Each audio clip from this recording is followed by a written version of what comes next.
दोस्तों किसी शायर ने बहुत खूब और बहुत मशहूर बात कही है कि वो भी हमें अजीज थे और हम भी उन्हें पसंद। फिर जाने क्या बात हुई कि मोहब्बत ही नहीं रही। आज जितनी तेजी से रिश्ते बन और बिगड़ रहे हैं उससे देखकर तो यही लगता है कि दुनिया में प्यार मोहब्बत तो बची ही नहीं है। बस हवस लालच और जरूरतें बची हैं, जिसकी जैसे जब पूर्ति होती है तो उसकी पूर्ति करके सामने वाले को धोखा दे देता है, और जो घटना घटती है तो एक सच्ची घटना बन जाती है। तो बहुत बहुत स्वागत करते हैं आप सभी का आपके चैनल सच्ची घटना पर। मेरी कुछ भी कहने से पहले सबसे पहले आप इस वायरल वीडियो को देखें। क्या नाम है आपके साथ, क्या घटना हुई है, कहाँ मेरा नाम प्रीतम रावत है। मुझे ट्रेन से धक्का दे दिया मेरे हस्बैंड ने। किस स्टेशन की घटना? सुगुना स्टेशन के पास। तो कहाँ से कहाँ जा रहे थे? सूरत से जा रहे थे राजकोट। क्यों ऐसा क्यों किया उसने, क्या वजह थी? वही तो मुझे पता नहीं ऐसा क्यों किया उसने। तो दोस्तों आपको पूरी सच्ची घटना के बारे में बता देते हैं। दरअसल हुआ यूं कि एमपी का एक जिला है मानिकपुर, और इसी मानिकपुर जिला के अंतर्गत एक एरिया है, नाम है मऊ। और इसी मऊ की मझगवां की बमरी गांव के अंतर्गत एक लड़का रहता था जिसका नाम है विनोद यादव। इस लड़के की मुलाकात एक लड़की से होती है जो कि एमपी के मानिकपुर के बगल का जिला यानी कि सतना जिला के अंतर्गत रहने वाली एक युवती से हो जाती है। अब जब इन दोनों की दोस्ती होती है तो इन दोनों के बीच में ये प्यार बहुत जल्दी हो जाता है, और ये प्यार का जो सिलसिला था ये बदस्तूर 5 सालों तक लगातार चलता रहता है। इन 5 सालों में ये लोग मिलते हैं, जुलते हैं, वो सब कुछ करते हैं जो आमतौर पर एक पति और पत्नी के बीच में होता है। लेकिन तब इससे ऐसी कोई घटना नहीं घटती और तब सब कुछ नॉर्मल चल रहा होता है। इधर बीच अब ये प्यार परवान ज्यादा चढ़ने लगता है, और युवक और युवती अब ये सोचते हैं कि इन्हें प्यार करने के बाद अब शादी कर लेनी चाहिए। तो इन लोगों ने शादी करने के पहले बाकायदा एक लिविंग रिलेशनशिप के तहत 3 महीने से रहना स्टार्ट कर दिया। तो उधर प्रेमिका ने अपने प्रेमी से कहा कि चलो शादी कर लेते हैं, और इधर अब जब प्रेमिका प्रेमी के ऊपर ज्यादा प्रेशर डालने लगती है तो प्रेमी कहीं ना कहीं सोचने लगता है कि उसे शादी करनी ही होगी। तो वो अपनी प्रेमिका से कहता है कि ठीक है, हमारे घर वाले तो हमारी शादी होने नहीं देंगे, चलो हम लोग यहाँ से भागकर राजकोट चलते हैं। तो 12 जून का समय तय किया जाता है, और 12 जून को ये लोग बाकायदा सतना से ट्रेन पकड़ते हैं, और ट्रेन पकड़ करके राजकोट यानी कि गुजरात के एक शहर भाग जाते हैं। कब से रह रहे हो आप लोग साथ में? साथ में तो अभी वैसे रिलेशन तो 5 साल पहले का था, तो अभी साथ में 2-3 महीने से ही रह रहे थे। कहाँ रहे हो 3 महीने आप? कहाँ रहे? जालना में। किसके यहाँ रह रहे हो? दीदी के पास में।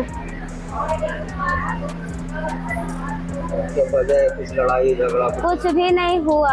हाँ। उसने बोला कि चलो चलते हैं, कमाएंगे फिर कोर्ट मैरिज करेंगे, इसलिए हम चले गए। मुझे नहीं पता वो हमारे साथ ऐसा क्यों किया।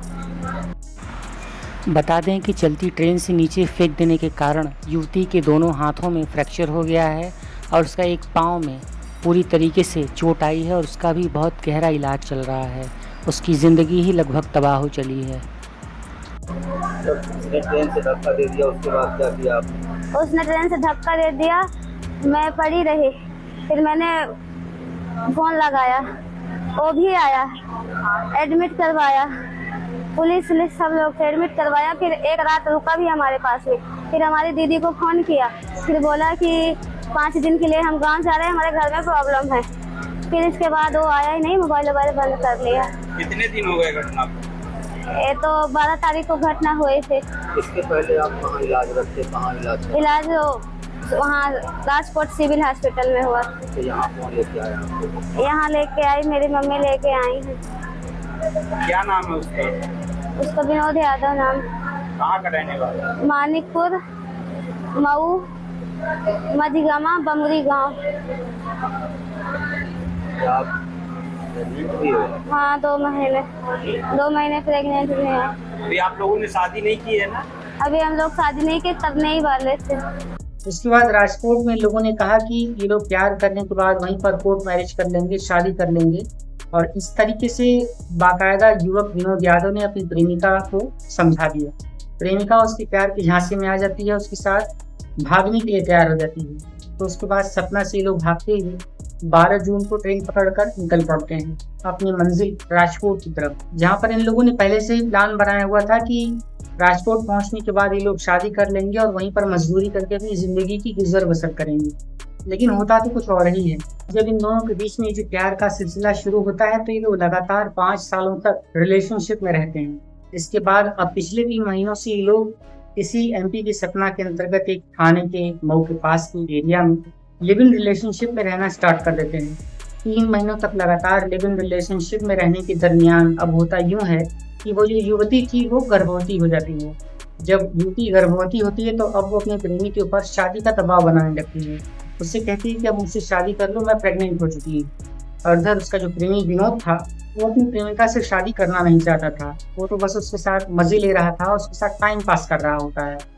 खैर, अब जब युवती ज्यादा प्रेशर डालने लगती है तो उसका जो प्रेमी विनोद था वो उससे ये कहता है कि ऐसा है कि हम लोग को यहाँ पर शादी तो लोग करने देंगे नहीं, तो हम लोग यहाँ से भागकर राजकोट चलते हैं। राजकोट में वहीं पर रहेंगे और वहीं पर मजदूरी करके अपनी जिंदगी गुजर बसर कर लेंगे और साथ साथ वहीं पर कोर्ट मैरिज भी कर लेंगे। फिर हमें कोई रोक नहीं सकता है, कोई हटा नहीं सकता है। युवती जो उसके प्यार के झांसे में पड़ी हुई थी वो उसकी इस बात को सच मान लेती है, उसके पूरे विश्वास में आ जाती है। और तय तारीख को यानी कि 12 जून 2026 को ये लोग सतना से ट्रेन पकड़ लेते हैं और ये ट्रेन पकड़ कर ये लोग गुजरात के राजकोट के लिए निकल पड़ते हैं। रास्ते भर उसकी जो प्रेमिका थी वो अपने प्रेमी के साथ नई जिंदगी बनाने के सपने देख रही होती है। इससे तो ये लग रहा था कि उसका जो प्रेमी है इसके साथ शादी कर लेगा और वहां पर ये लोग कोर्ट मैरिज करके रह रहे होंगे, उनका बच्चा हो ही रहा है, जिंदगी बहुत सुखमय तरीके से गुजरेगी।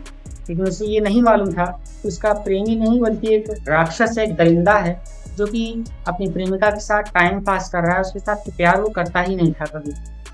खैर, होता यूं है कि जब ये लोग रास्ते में सफर कर रहे होते हैं तो वॉशरूम हो जाने के चक्कर में तो उसकी जो प्रेमिका थी वो दरवाजे के पास आती है। उसका प्रेमी जब देखता है कि जैसे ही उसकी प्रेमिका ट्रेन के दरवाजे के पास आई है, तत्काल उस प्रेमी ने अपनी प्रेमिका को ट्रेन से जोर से धक्का मार दिया। जैसे ही धक्का लगता है वो जो युवती थी उसे कुछ समझ में ही नहीं आता है और वो एक पल में ट्रेन से नीचे गिर पड़ती है।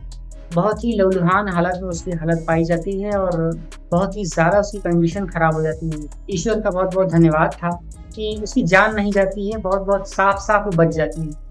बाल बच जाने के बाद भी वो गंभीर हालत में वहीं पर तड़प रही थी। खैर, किसी प्रकार से उसने अपनी हिम्मत जुटाई और हिम्मत जुटाकर अपनी फिर से उसी प्रेमी को कॉल कर दिया जिसने उसे ट्रेन से धक्का दिया था। इसके बाद प्रेमी को फोन उठाना पड़ता है। प्रेमी फोन उठाने के बाद वहां पर आता है। आने के बाद उसे फिर से अपने साथ मिलता है और ले जाकर के उसे एक हॉस्पिटल में एडमिट करा देता है जो कि राजकोट में पड़ता है। इसके बाद उसने जब राजकोट के हॉस्पिटल में अपनी प्रेमिका को एडमिट कराया तो वहाँ पर उसका प्राथमिक चिकित्सालय तो वो उसको करा देता है, प्राथमिक चिकित्सा तो दिलवा देता है। और प्राथमिक चिकित्सा दिलाने के बाद उसने अपनी प्रेमिका के घर वालों के पास कॉल कर दिया और ये कहा कि आपकी जो बेटी है उसका ट्रेन से एक्सीडेंट हो गया था गिरने के कारण, तो आप लोग यहाँ पर आ जाइए। अब जैसे ही युवती के घर वालों को ये खबर लगती है, वो लोग भागे हुए उस युवती के पास यानी कि राजकोट के उस प्राथमिक चिकित्सालय पहुंचते हैं जहाँ पर युवती का इलाज चल रहा होता है। जैसे ही वहां पर वो लोग पहुंचते हैं, प्रेमी देखता है। उसके बाद प्रेमी ने उस युवती को उसके परिवार वालों के सुपुर्द किया और कहा कि मुझे काम से गांव जाना है और बहुत ही जरूरी और बहुत ही इमरजेंसी काम आ गया है, बस इसलिए मुझे यहाँ से जाना पड़ेगा। और ऐसा बहाना बनाकर उसका जो प्रेमी था वो वहां से निकल पड़ता है और उसने निकलते ही अपना मोबाइल स्विच ऑफ कर लिया और वहां से फरार हो गया। अब जब वो अपनी प्रेमिका को छोड़कर वहां से फरार हो जाता है तो पहले तो लोगों को कुछ पता नहीं चलता है कि प्रेमी कहीं काम से गया होगा, कुछ देर में लौट आएगा, लेकिन प्रेमी लौटता ही नहीं है। अंत में उसने अपना मोबाइल भी स्विच ऑफ कर लिया था, तो ऐसे भी लोगों को कुछ पता नहीं चलता है। अब जब युवती को ये पता चलता है कि उसके साथ फिजिकल तो टॉर्चर हुआ ही है, तो उसके साथ उसकी टाइम पास की गई है, उसके साथ फिजिकल और मेंटल उसका हैरासमेंट किया गया है, तो बहुत ज़्यादा टूट जाती है। और जब उसे इस बात का पूरा विश्वास हो जाता है कि उसके प्रेमी ने उसके साथ चीटिंग की है, उसके साथ जिस्मानी ताल्लुकात बनाए और उसे प्रेग्नेंट करके उसकी जिंदगी और मौत पर उसे जीने के लिए छोड़ दिया, तो वो हिम्मत खो देती है और उसने तत्काल इस मामले में एक आरोपी का मुकदमा बनवाने के लिए प्रयास किया और पुलिस को इत्तला दे दी। मौके पर पुलिस पहुंच जाती है और अब पुलिस ने भी इस मामले में तफ्तीश करनी शुरू कर दी। तो जब पुलिस से इस मामले की शिकायत राजकोट में होती है तो राजकोट में तो पुलिस कुछ नहीं करती है, क्योंकि कहती है कि घटना तो जो थी बाहर की है, आप बाहर की रहने वाली हैं। इस मामले में राजकोट में जब मुकदमा दर्ज नहीं होता है तो युवती अपने परिवार के साथ सतना आ जाती है। सतना आने के बाद उसका फिर से इलाज एक हॉस्पिटल में चल रहा होता है, फिलहाल चल भी रहा है इलाज। और सतना में उसने जब पुलिस से संपर्क करने की कोशिश की और पुलिस से इस मामले में FIR दर्ज कराने की कोशिश की तो सतना की पुलिस ने ये कहा कि चूंकि ये मामला जो घटा है वो राजकोट के तहत घटा है, तो हम आपकी एफआईआर दर्ज नहीं कर सकते। अब फिलहाल 2 थानों की 2 राज्यों की पुलिस आपस में इस मामले पर जूझ रही है कि एफआईआर पहले दर्ज कहाँ पर हो। तो अब तक इस मामले में कोई भी एफआईआर दर्ज नहीं हुई है। राजकोट पुलिस और सतना पुलिस इस मामले में बचती हुई नजर आ रही है और कोई भी अपने स्तर से एफआईआर दर्ज नहीं कर रहा है। अब फिलहाल उस युवती का सतना के एक हॉस्पिटल में इलाज चल रहा है। युवती जिंदगी और मौत से तो जूझ ही रही है। उसने जो बयान दिया है वो तो आप पहले ही सुन चुके हैं और इस तरीके से बहुत ही दुखद घटनाक्रम जो प्यार के रिश्ते को एक बार फिर से बदनाम करने के लिए हमारे सामने आया है, वो आपके सामने एक न्यूज के रूप में मैंने पेश किया है। फिलहाल जो डॉक्टर हैं, डॉक्टरों की टीम जो गर्भ में पल रहा 3 महीने का शिशु है उसकी भी स्वास्थ्य पर ध्यान रख रही है, उसकी भी मेडिकल कंडीशन को ध्यान में रखकर इलाज कर रही है। फिलहाल वो जो युवती है उसके हाथ पैरों में बहुत ज़्यादा चोट आई है, हॉस्पिटल में भर्ती है और देखना ये है कि आगे इस केस में क्या कार्रवाई होती है। और हम अपने सभी दर्शकों से ये भी बता दें कि अगर आरोप सही पाए जाते हैं तो उस आरोपी के खिलाफ बहुत ही गंभीर धाराओं में मुकदमा दर्ज करके कानूनी कार्रवाई हो सकती है। और आगे जो भी अपडेट आएगी, आगे जो भी रिजल्ट आएगा वो देखकर हम आप सभी को जरूर अपडेट करेंगे, जरूर सूचित करेंगे। तो दोस्तों, इस पूरी सच्ची घटनाक्रम को सुनाने का उद्देश्य आपका दिल दुखाना, आपको परेशान करना या किसी को भी डिफेमिंग करना बिल्कुल भी नहीं है। दरअसल एक छोटी सी कोशिश है कि हम आपको जागरूक कर सकें, आपको अलर्ट कर सकें कि आप इस तरीके से किसी के प्रति प्यार और मोहब्बत के इस झूठे प्रपंच में न पड़ जाइए। जो भी आपकी माँ और बाप आपके लिए कर रहे होते हैं वो बिल्कुल सही कर रहे होते हैं। आपको अपने माँ बाप और अपने परिवारजनों की बात सुननी चाहिए, न कि इस तरीके से प्रेमी अथवा अपनी प्रेमिका, क्योंकि आपका प्रेमी या प्रेमिका आपके साथ किस रिश्ते से, किस लालच से और अपने किस मतलब से जुड़ा हुआ है और मतलब पूरा होने के बाद वो आपके साथ कौन सी वारदात को अंजाम दे देगा ये आप भी नहीं जानते हैं।